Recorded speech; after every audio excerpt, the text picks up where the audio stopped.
पाकिस्तान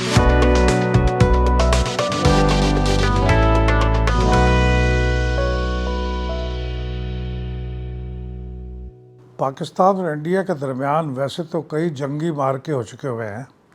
लेकिन जो लेटेस्ट मार्का हुआ उसको आज 1 साल मुकम्मल हो गया है। ये वाक़या अप्रैल में इंडिया के ज़ेर तसल्लुत यानी इंडियन ऑक्यूपाइड कश्मीर के अंदर पहलगाम के मुकाम पे एक बताया जाता है कि एक टेररिस्ट वाक़या हुआ। किसने किया? ये इंडिया ने फौरी तौर पे इसका ब्लेम बग़ैर कोई इंतज़ार किए तहक़ीक़ किए पाकिस्तान पे लगा दिया, और फिर उसकी रिटेलिएशन उनके बकौल उसकी रिटेलिएशन में उन्होंने पाकिस्तान के कई सिविलियन मकामात पे मिज़ाइलों से हमले किए और तकरीबन 31 के करीब पाकिस्तानी सिविलियंस उनके अंदर जाँ बहक हो गए, शहीद हो गए। इसके जवाब में फिर 6 मई और 7 मई की दरमियानी रात को जब उन्होंने अटैक किया तो मिडनाइट के बाद फिर पाकिस्तान की एयर फोर्स ने उनकी एयर फोर्स को एंगेज किया और कम से कम 6 तैयारे उनके मार गिराए। हमारा एक भी तैयारा उस पर ज़ाया नहीं हुआ। तो ये वो मौका था जब पाकिस्तान ने अपनी जंगी बर्तरी और अपनी टेक्नोलॉजिकल बर्तरी को साबित किया, और उसके नतीजे में उनके जो कम से कम 2 फ्रांस से हासिल करदा जदीद तरीन राफेल जेट थे उनको भी गिराया गया। ये लड़ाका तैयारे इंडिया ने बहुत बड़ी कीमत दे के हासिल किए थे, लेकिन पाकिस्तान की एयर फोर्स ने इन दोनों को गिराया। उसके नतीजे में राफेल के तमाम तैयारे ग्राउंड हो गए। ये तमाम तफसीलात अब लोगों के सामने हैं, लेकिन चंद एक जो इसके नताइज हैं वो मैं आपके साथ शेयर करना चाहता हूँ। पहली बात तो ये है कि ये पाकिस्तान ने जंगी मैदान में अपनी बर्तरी को साबित किया बड़ी कन्विंसिंगली। दुनिया भर में इसका एतराफ़ किया जाता है। ये सही बात है कि इंडिया में ज़ाहिर है उसका एतराफ़ करना मुमकिन नहीं होगा, लेकिन वहाँ के अंदर वहाँ पे मौजूद जो इंडियन जंगी और सिक्योरिटी मामलात पे तबसरा करने वाले लोग हैं, और वो निस्बतन कोई बायस्ड ओपिनियन नहीं रखते हैं, या रखते भी हैं तो उतनी बायस्ड ओपिनियन नहीं रखते, वो भी इस बात को तस्लीम करते हैं कि पाकिस्तान ने इस मार्के में, जिसको पाकिस्तान ने मार्का हक का नाम दिया था, उसके अंदर इंडिया को शिकस्त दी है, और इंडिया उसमें इसके अंदर उसकी कोई जो अहदाफ थे वो हासिल नहीं हो सके। बहरहाल ये जंग बंदी हो गई, लेकिन इसके पहली बात तो ये है कि हमने जंगी बर्तरी साबित की। दूसरी बात ये थी कि हमारी कम्युनिकेशन, जो हमने दुनिया के सामने अपना केस रखा, इंडिया ने भी रखा, हमारे वफूद भी दुनिया में गए, इंडिया के भी गए, उसके नतीजे में जो डिप्लोमेटिक विक्ट्री थी वो भी पाकिस्तान को हासिल हुई। तो पाकिस्तान ने डिप्लोमेटिक मैदान में भी बर्तरी साबित की, यानी अपना केस कन्विंसिंगली पेश किया दुनिया के दारुल हुकूमतों के अंदर, पाकिस्तान में भी और पाकिस्तान से बाहर भी। तीसरी बात यह है कि इस दौरान जबकि जंग जारी थी, पाकिस्तान के अंदर एक तकरीबन मुकम्मल यकजहती मौजूद थी। वो सियासी इख्तलाफात पस मंज़र में चले गए थे, और फ़ौज के साथ सॉलिडारिटी और दिफा के लिए सॉलिडारिटी के बयानात हिज़्ब इख्तिलाफ़ की तरफ से भी और हुकूमत की तरफ से तो थे ही सही, वो जारी किए गए। इस ऑपरेशन ने या इस मार्के ने पाकिस्तान की इज़्ज़त दुनिया भर में बहुत एलिवेट कर दी।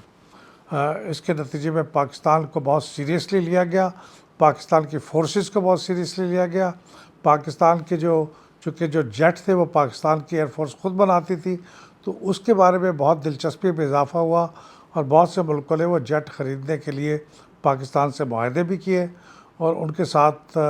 बातचीत भी शुरू की कि वो किस तरह से ये जेट पाकिस्तान से हासिल कर सकते हैं, क्योंकि उनकी अपनी इफ़ेक्टिवनेस तो मैदान जंग में प्रूव हो चुकी थी, और वो कीमत के लिहाज से भी जो दुनिया के तरक्की याफ्ता ममालिक बेचते हैं उनके मुकाबले में बहुत कम थी।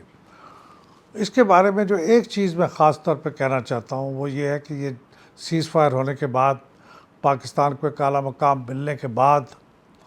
और फिर इसके बाद मिडल ईस्ट के अंदर एक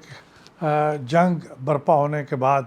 और उस जंग में पाकिस्तान को एक बहुत ही कलीदी उसने एक इनिशिएटिव लिया और जंग को रुकवाने के लिए कोशिश की, और जंग रुकवा दी। اور پھر دونوں ملکوں کے درمیان، امریکہ اور ایران کے درمیان صلح کی کوشش کی، جو ابھی بھی جاری ہے، اور لگتا یہ ہے کہ ہم بہت قریب پہنچ چکے ہیں دونوں کے درمیان کسی معاہدے پہ یا کم از کم میمورنڈم آف انڈرسٹینڈنگ پہ۔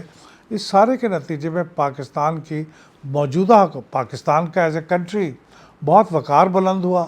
دنیا کے اندر اس کی بہت تعریف ہوئی، لیکن ظاہر ہے پاکستان کا وقار جب بلند ہوتا ہے تو اس کو ریپرزینٹ اس کی حکومت کر رہی ہوتی ہے، تو حکومت کا وقار بلند ہوا۔ حکومت کے اندر جو اس وقت لیڈرشپ میں لوگ ہیں ان کا نام لے کے ان کی بہت تعریف کی گئی، اور ہمارے chief of defence forces field marshal Asim Munir صاحب کو بھی پرسنلی، اور پرائم منسٹر شہباز شریف صاحب کو پرسنلی ان کا نام لے کے ان کو خراج تحسین پیش کی گیا۔ تو اس کے نتیجے میں ملک کے اندر موجود جو پولیٹیکل اپوزیشن ہے ان کی طرف سے جو ریئیکشن آیا وہ بہت اچھا نہیں تھا۔ دیکھیے، جہاں تک کا ملک کے سیاسی معاملات میں فوج کے ملوث ہونے کا تعلق ہے، اصولی طور پہ پلڈاٹ نے ہمیشہ اس کی مخالفت کی ہے اور ہمیشہ اس کے بارے میں ایک اصولی موقف اٹھایا ہے، لیکن جب کوئی جنگ کا معاملہ ہو، کسی ملک کے ساتھ اپنے دفاع کی بات ہو، تو اس موقع کے اپنی مسلح افواج کے ساتھ کھڑے نہ ہونا، ان کے ساتھ مکمل یکجہتی کا اظہار نہ کرنا، یہ ملک دشمنی کے مترادف ہے۔ یہ کم از کم اس کو یہ کہا جا سکتا ہے کہ جو لوگ ایسا اپنی افواج کے ساتھ یکجہتی کا اظہار نہیں کر رہے، وہ کم از کم بے وقوفی کر رہے ہیں، اور زیادہ سے بڑی بات تو یہ ہے سب سے سیریس کہ وہ ملک دشمنی کر رہے ہیں، لیکن کم از کم جو کہا جائے وہ یہ کہ انتہائی حماقت کا مظاہرہ کر رہے ہیں۔ تو یہ وقت نہیں ہے کہ جب آپ اپنی افواج کے بارے میں کوئی ایسا پروپیگنڈا کریں جو افواج کے مورال کے اوپر اثر انداز ہوتا ہو، دنیا میں افواج کی عزت اور احترام کو نقصان پہنچاتا ہو۔ اس وقت ہماری حکومت کو بھی اس لحاظ سے ان کے ہاتھ مضبوط کرنے کی ضرورت ہے کہ وہ ایک بہت کرٹیکل کام کر رہے ہیں، مشرق وسطیٰ کے اندر صلح کرانے کی کوشش کر رہے ہیں۔ پاکستان کا حالانکہ کوئی ان کے اوپر دباؤ نہیں ہے، عموماً یہ صلح وہ ملک کراتے ہیں جن کا کوئی کلاؤٹ ہوتا ہے، جن کا دونوں ملکوں کے اوپر ایک اثر ہوتا ہے کہ اگر آپ یہ نہیں کریں گے تو ہم آپ کو یہ نہیں دیں گے۔ کوئی اسلحہ دینے والے ملک ہوتے ہیں، کوئی امداد دینے والے ملک ہوتے ہیں، کوئی سپر پاورز ہوتے ہیں۔ پاکستان ان تینوں کیٹیگریز میں نہیں ہے، اس کے باوجود اس نے اپنی مورل اتھارٹی کی وجہ سے اور اپنی ڈپلومیٹک سکل کی وجہ سے اور اپنی قیادت کی بہت ہی ٹیکٹفل جو کارکردگی اس کی وجہ سے مقام حاصل کیا ہے۔ تو اس کی تعریف نہ کرنا میں سمجھتا ہوں یہ بالکل بخل ہوگا، یہ بالکل ایک ملک کے ساتھ وفاداری کا اظہار نہیں ہوگا۔ تو ہم سب کو یہ جو پہلا سالگرہ ہے مارکہ حق کی، اس موقع پہ اس فرق کو سمجھنا چاہیے۔ داخلی معاملات میں اختلاف ہو سکتا ہے، اس میں اختلاف کی گنجائش ہے، لیکن جہاں پہ ملک کا دفاع،